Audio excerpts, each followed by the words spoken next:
माझ्या पुण्याच्या एक काकी आहेत. गोष्ट अशी झाली, की मुलांनी सूर्याला पिंक कलर दिला. आता पिंक कलर दिला तर देऊ दे ना, त्याचा सूर्य पिंक आहे. तो जेव्हा मोठा होईल त्याला कळेल नेमका सूर्याचा रंग काय आहे आणि त्याच्यावरून काहीतरी झालं आणि मग ते वर्कशॉपला तुमच्या आल्या तिनेच म्हटले, "तुम्ही वर्कशॉपला जाऊन बघा आणि तुम्ही काय शिकलात ते मला." येऊन म्हटलं, "हो अगं, खरंच हे चुकतंय."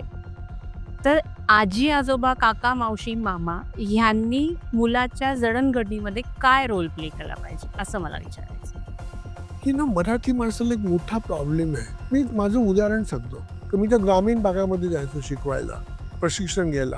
तर पहिल्यांदा तालुक्यांच्या मनात असं यायचं, "आता हे आम्हाला काय सांगणार? हे आले मुंबईवरनं.